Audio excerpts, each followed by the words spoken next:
Businessman Pablo R. was returning from a late meeting along a deserted road. Suddenly, a bright light appeared ahead.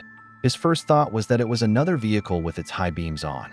Unexpectedly, the light disappeared for a few moments behind the hills and then reappeared, becoming even brighter. Pablo was surprised to see that the light wasn't white but orange. The light source would appear, then vanish again, and then it began approaching the driver.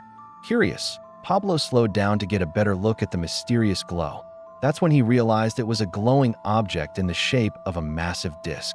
The impressive, bright orange saucer hovered on the left side of the road.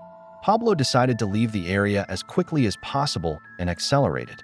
At that very moment, the saucer began to dim, and simultaneously, the car engine stalled, leaving the man alone with the UFO in complete darkness.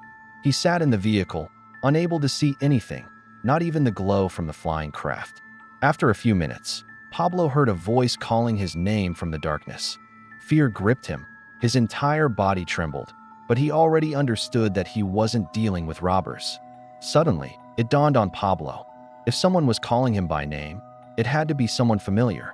Then he saw a tall figure, at least 1.80 meters in height, approaching the car. The man realized that this wasn't a human, but an alien. The being was dressed in a jumpsuit, which was odd for such hot weather. The humanoid's face resembled a human's, except for the very bright, slightly slanted eyes. At that moment, Pablo felt a sense of calm and satisfaction. The stranger then established telepathic contact with him. The alien told Pablo that he had indeed arrived from another solar system with a peaceful mission and had no intention of harming him. The alien assured him that their planet had not yet been discovered by Earth scientists because it was located in a dark zone, which made it impossible to observe through telescopes. Additionally, he explained that with our current space technology, it would take us several hundred years to reach their planet. They consider our technology to be terribly outdated. The aliens travel on ships that are not bound by space-time constraints and cannot be described using Earth science. Pablo expressed surprise at how much the alien resembled a human. The alien smiled and said, "Of course, on our planet, we look exactly like you, with a few anatomical differences. The main difference lies in our intellectual development and spiritual upbringing." The humanoid added that humans, currently focused on physical development, would one day make a leap in spiritual, intellectual, and cosmic growth, reaching an entirely new level. However, he clarified that it would take quite a long time. Then Pablo asked if there were other civilizations in space. The alien replied, "Of course, there are many of them. We have friendly relations with some and visit each other for observation and experience exchange. Others are more aggressive and hostile."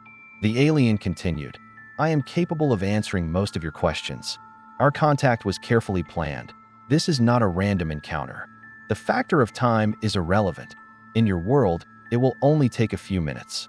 You may ask me any questions you have, and if they are specific and clear enough, I will gladly answer." Pablo asked why they had chosen to contact him and not an important politician. The alien replied that they choose contactees not by social status, but by spiritual criteria. The alien explained that his planet is governed by a council of the most skillful and intellectually advanced beings of their world. Pablo then asked if they believed in God. The humanoid responded, "Yes, but we have long abandoned the anthropomorphic understanding of faith that you humans follow." The alien asked to end the topic of faith, saying it was too lofty a concept to discuss, but added that humans should indeed love God. The next question concerned which planets in our solar system once supported life.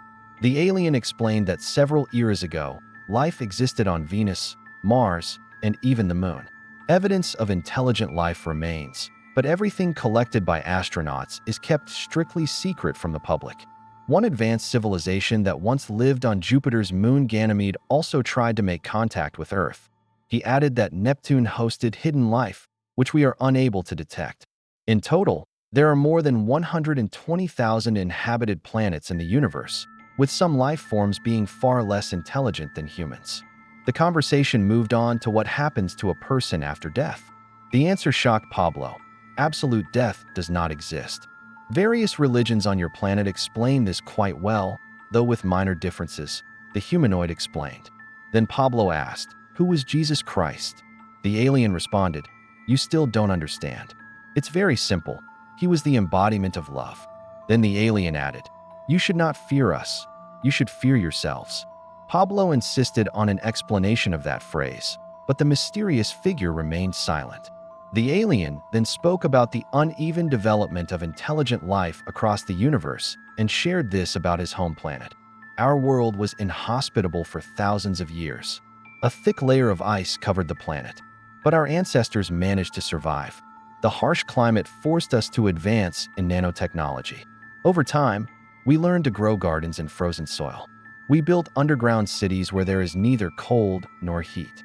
Their main source of energy is a form of white cosmic energy they call a butyl. At the end of the encounter, Pablo asked for the alien's name. "My name is Nazar Abak. I am the deputy commander of the ship you saw. Forgive us for disabling your vehicle." Pablo said no one would believe his story. The alien explained that it didn't matter. What was important was that he didn't doubt Nazar's words. Moments later, the flying saucer lifted into the sky, illuminating everything around, and vanished beyond the horizon. Pablo's car engine started again, and he saw that the time was only 2:33.